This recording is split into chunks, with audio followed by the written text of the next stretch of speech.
Hello everyone, welcome to the channel of coding help.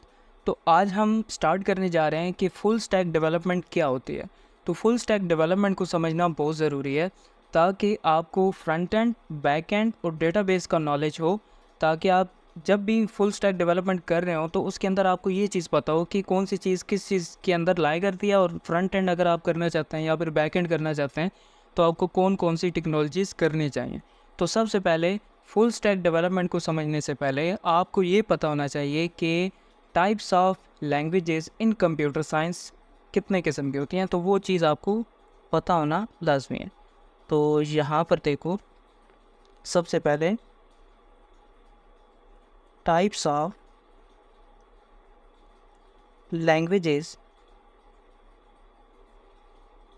In computer science, तो ये कितने किस्म की होती हैं, कौन कौन सी कैटेगरीज होती हैं। तो सबसे पहली कैटेगरी हमारे पास आती है, दैट इज़ प्रोग्रामिंग लैंग्वेज।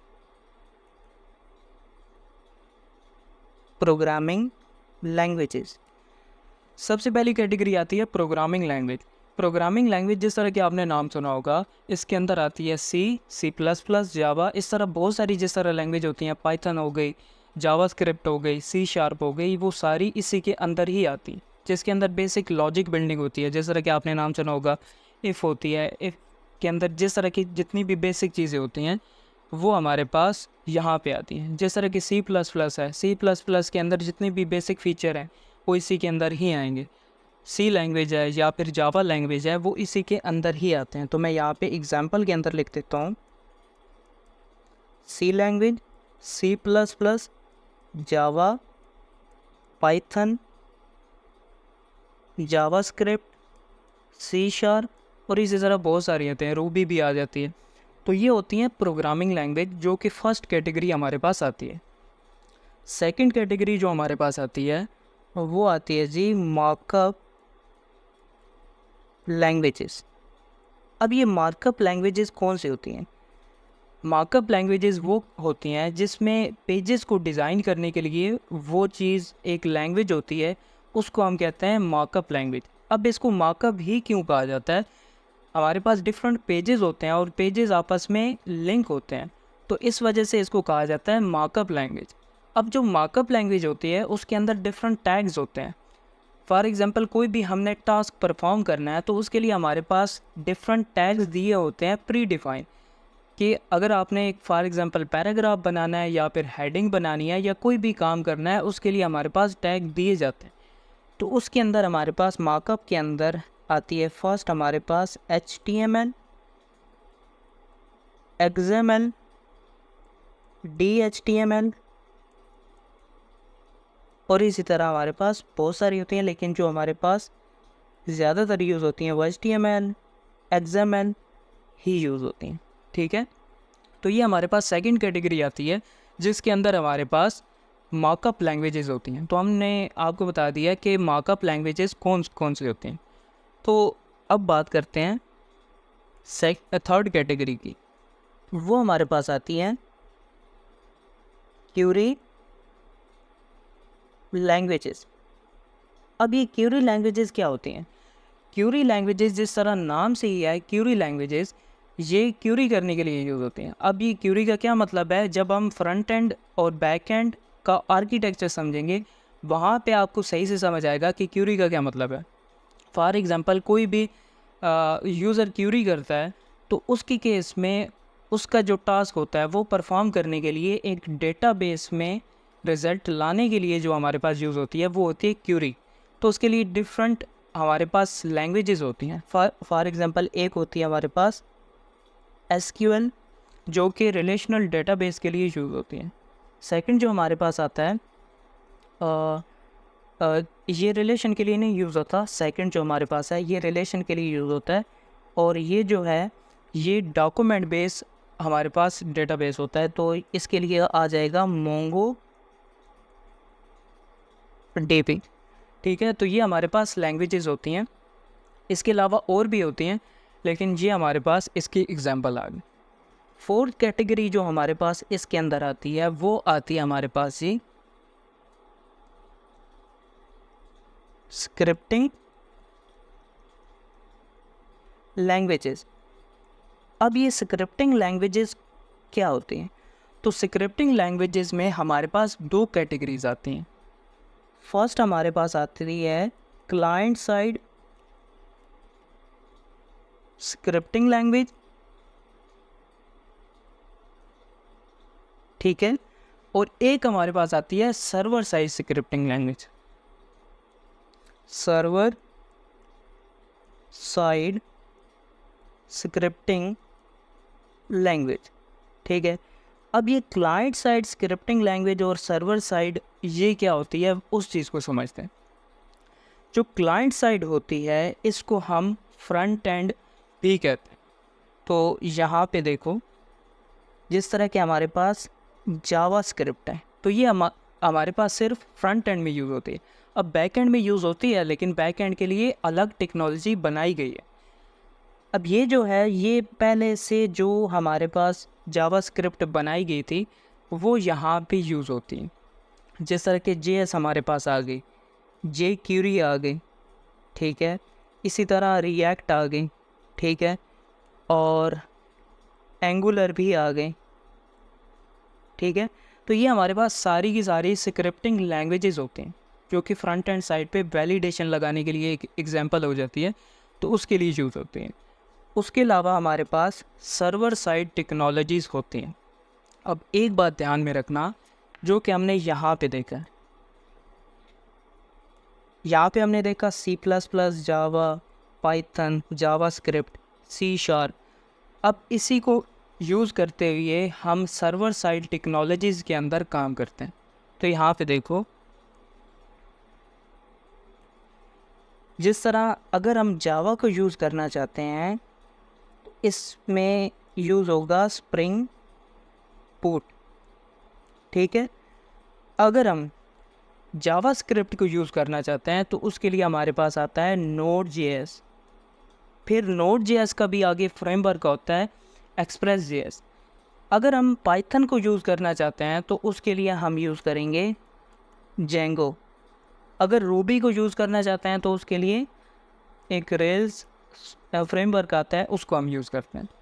तो ये 4 कैटेगरी हमारे पास आती हैं, जिसके अंदर मेरे पास सबसे पहले हमने देखा कि प्रोग्रामिंग लैंग्वेजेस आती हैं और उसके अंदर C++, जावा, पाइथन, JS और C# हमारे पास आती है।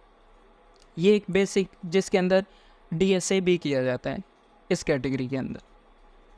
उसके बाद हमारे पास मार्कअप लैंग्वेजेस आती हैं। हमने देखा मार्कअप लैंग्वेजेस क्या होती हैं। डिफरेंट पेजेस आपस में कनेक्टेड होते हैं, इंटरलिंक्ड होते हैं, उसको हम कहते हैं मार्कअप लैंग्वेजेस। अब मार्कअप लैंग्वेज के अंदर हमने देखा डिफरेंट टैग्स होते हैं। कोई भी टास्क हमने परफॉर्म करना है तो उसकी एग्जांपल हमने देखी HTML, DHTML और XML यूज़ होती है। अब वेबसाइट के अंदर जो डिफरेंट यूज़ होती है वो होती है HTML, और मोबाइल साइट पे अगर देखें तो हमारे पास XML एंड्रॉयड में बहुत ज़्यादा यूज़ होती है। उसके बाद हमने थर्ड कैटेगरी देखी और इसके अंदर हमने देखा क्यूरी लैंग्वेजेस। अब क्यूरी लैंग्वेज के अंदर हमने देखा रिलेशनल भी होता है और इररिलेशनल भी होता है, जो कि डॉक्यूमेंट बेस हमारे पास डेटाबेस होता है। SQL स्ट्रक्चर क्यूरी लैंग्वेजेस की फुल फॉर्म होती है। ये हमारे पास रिलेशनल के अंदर आ जाता है, और MongoDB जो हमारे पास आता है वो डॉक्यूमेंट बेस्ड डेटा, जो हमारे पास डेटाबेस होता है वो आ जाता है डॉक्यूमेंट बेस इसके अंदर MongoDB। उसके अंदर हमारे पास फिर हमने फोर्थ कैटेगरी देखी और इसके अंदर हमने देखा स्क्रिप्टिंग लैंग्वेजेस होती हैं, और उसके अंदर क्लाइंट साइड भी हमने देखा और सर्वर साइड भी देखा। अब हम देखते हैं कि ये जो डिफरेंट चीज़ें हमने देखी हैं, फुल स्टैक इसी के अंदर ही लाया करता है। तो वो देखते हैं कि हमारे पास कौन कौन सी कैटेगरीज आती। तो सबसे पहले देखो आर्किटेक्चर, ठीक है। तो आर्किटेक्चर, इसको समझो कि हमारे पास क्या होता है। फॉर एग्जांपल एक यूज़र है, ठीक है, यूज़र यहाँ पे यूज़ कर रहा है PC। अब इसके जो ब्राउज़र से एक रिक्वेस्ट जाती है, फॉर एग्जांपल इसने कोई पेज एक्सेस करना चाहा या फिर लॉगिन करना चाहा, यहाँ पे लॉगिन कर लेते हैं, ठीक है। अब जब लॉगिन है तो लॉगिन की इसने क्या भेजी है, रिक्वेस्ट भेजी है, यानी कि इसने लॉगिन भेजना है। तो क्या होगा, इसका डेटा भी ये रिक्वेस्ट है और इसने फॉर एग्ज़ाम्पल यहाँ पे कुछ भी लिख दिया, फॉर एग्ज़ाम्पल इसने ईमेल लिखा, ठीक है, और पासवर्ड लिखा, ठीक है। अब ये इसका डेटा और जो रिक्वेस्ट है उसके अंदर डेटा मौजूद है। अब इस डेटा को प्रोसेस कहाँ से करना है, मतलब ये डेटा उसका कहाँ पे पड़ा है, वो डेटा पड़ा है जी डेटाबेस के अंदर। तो मैं यहाँ पे इसको लिख देता हूँ DB। अब इसने क्या करना है, डेटाबेस से उस डेटा को देखना है और मैच करना है। वो किस तरह से करेगा, उसके लिए हमारे पास एक सर्वर साइड टेक्नोलॉजी यूज़ होती है, जिसको हमने अभी डिस्कस किया कि स्प्रिंग बूट या फिर Node.js, Express.js और रूबी ऑन रेल्स, जेंगो वगैरह। तो वो क्या करती है, वो यहाँ पे इस रिक्वेस्ट को एक्सेप्ट करती हैं, ठीक है, और वो यहाँ से डेटाबेस से कम्युनिकेट करती है। फ्रंट एंड की कोई भी टेक्नोलॉजी डेटाबेस से कम्युनिकेट नहीं करती, वो किससे करती है, सर्वर साइड टेक्नोलॉजी के साथ। और सर्वर साइड टेक्नोलॉजी क्या करती है, वो यहाँ पे क्यूरी करती है, और उस क्यूरी से हमें जो रिज़ल्ट मिलता है वो यहाँ पे रिस्पांस मिलता है, और वो रिस्पांस यहाँ पे क्या होता है, यूज़र को मिल जाता है, उसके ब्राउज़र में उसको शो हो जाता है। तो ये डिफरेंट आर्किटेक्चर होता है। तो अभी देखो फ्रंट एंड में, तो मैं यहाँ पे लिख देता हूँ फ्रंट एंड, ठीक है। और फ्रंट एंड के अंदर देखो HTML आ जाता है, ठीक है। एक बेसिक ढांचा बनाने के लिए हमारे पास, सिंगलटन बनाने के लिए हमारे पास जो यूज़ होता है वो HTML यूज़ होता है। फॉर एग्जांपल एक हमारे पास एक बिल्डिंग है। अब बिल्डिंग का सबसे पहले नक्शा बनता, ठीक है। अब देखें वहाँ पे कोई भी, सबसे पहले यहाँ पे कोई भी बड़ी बिल्डिंग हो, उसके पिलर बनाए जाते हैं यहाँ पे इस तरह, ठीक है। अब ये चीज़ हो जाती है, पिलर बनाने के बाद वहाँ पे उसको तैयार किया जाता है। जो बेसिक हमारे पास ढांचा बनता है वो किसकी मदद से बनता है, वो अगर यहाँ पे लेके आए तो वो HTML की मदद से बनता है। इसी तरह वेबसाइट जो बनती है बेसिक, वो खूबसूरत नहीं दिखती, वो सिंपल एक ढांचा बन जाता है, उसको हम कहते हैं किसकी मदद से बनाते हैं, वो HTML की मदद से बनाते हैं। फिर हमारे पास आती है CSS। अब ये बिल्डिंग बन गई, इसके अंदर कोई भी कलर कर दो, फॉर एग्जांपल इसको कर दो ब्लू कर दो, या फिर वाइट कर दो, या कोई भी कलर कर दो। वो कलर किसकी मदद से होता है, उसको स्टाइल करने के लिए हमारे पास आता है CSS, ठीक है। यहाँ तक समझ में आ गया। फिर हमारे पास अगर इसके अंदर कोई भी, फॉर एग्जांपल एक लिफ्ट लगानी है, ठीक है, तो वो लिफ्ट लगाने के लिए मतलब एक फंक्शनैलिटी है ना, डायनामिक टाइप की है, तो वो किसकी मदद से बनता है, वो बनता है जी जावास्क्रिप्ट की मदद से। फॉर एग्जांपल ये देखो एक कोई भी ढांचा बन गया, ठीक है, उसको खूबसूरत बनाने के लिए मतलब यहाँ पे इसको कपड़े पहना दो और ये चीज़, ठीक है, और इसको स्टाइल मतलब बाल भी लगा दो और ये स्टाइलिंग होगी। अब इसमें जो हरकत करनी है वो किसकी मदद से करनी है, वो जावास्क्रिप्ट की मदद से करनी है। अब देखो जावास्क्रिप्ट जब बनी थी वो ऐसी लैंग्वेज है कि मतलब वो पुरानी हो चुकी है, उसके अंदर जो बेसिक जो पुराना काम होता था मतलब एक काम करने के लिए अभी यूज़ नहीं होता। लैंग्वेज वही है लेकिन उसके अंदर डिफरेंट फ्रेमवर्क्स आ गए हैं। फॉर एग्जांपल अभी देखो जावास्क्रिप्ट के अंदर, JS के अंदर हमारे पास डिफरेंट फ्रेमवर्क्स आते हैं, जिस तरह रिएक्ट आ गया, एंगुलर आ गया, ठीक है। इसी तरह हमारे पास Vue.js आ गया, jQuery आ गई। तो ये फ्रंट एंड साइड पे हमारे पास यूज़ होते हैं। अब ये जितने भी ये 3 फ्रेमवर्क्स हैं हमारे पास, वो सिंगल पेज एप्लीकेशन बनाने के लिए यूज़ होते हैं, सिंगल पेज एप्लीकेशन। तो अभी जो जावास्क्रिप्ट पुरानी यूज़ नहीं होती, वो डिफरेंट फ्रेमवर्क्स को यूज़ किया जाता है, रिएक्ट, एंगुलर और Vue.js, ठीक है। अब ये हो गया हमारे पास फ्रंट एंड टेक्नोलॉजीज़। एक और चीज़ भी, ये जो हमारे पास CSS है इसके अंदर डिफरेंट फ्रेमवर्क्स भी आते हैं जो कि अभी यूज़ होते हैं, जिस तरह आ गया टेलविंड CSS, इस तरह हमारे पास बूटस्ट्रैप आ जाता है, ठीक है। ये हमारे पास फ्रंट एंड मुकम्मल हो गए। अब आती है बात बैक एंड पे। तो यहाँ पे देखो बैक एंड, अब जिस तरह मैंने आपको कहा कि फ्रंट एंड से कोई भी रिक्वेस्ट जाती है और वो रिक्वेस्ट कौन हैंडल करता है, वो सर्वर साइड की कोई भी टेक्नोलॉजी होती है वो उसको हैंडल करता है। तो हमें सर्वर साइड टेक्नोलॉजीज़ को यूज़ करना है डेटाबेस से कम्युनिकेट करने के लिए। तो उसके लिए हमने क्या किया कि कोई भी यूज़ कर ली, जिस तरह स्प्रिंग बूट, Node.js या फिर जेंगो यूज़ कर लिया। और भी हमने एग्जांपल जो पीछे देखे हैं वो भी इसी के अंदर ही आती हैं। अब एक सर्वर साइड टेक्नोलॉजी हमारे पास हो गई, ये कम्युनिकेट करती है डेटाबेस से। अब डेटाबेस के लिए हमने क्या देखा कि डेटाबेस के लिए भी हमारे पास होती हैं। तो हमने देखना है अभी डेटाबेस। तो डेटाबेस के लिए हमने क्या देखा, SQL, जो कि रिलेशनल डेटाबेस होता है। अब रिलेशनल डेटाबेस क्या है, सिंपल ये समझ लो कि वो डेटा को एक टेबल की फॉर्म में, रोज़ एंड कॉलम्स की फॉर्म में डेटा को स्टोर करता है। तो SQL देखो, इसकी फुल फॉर्म होती है स्ट्रक्चर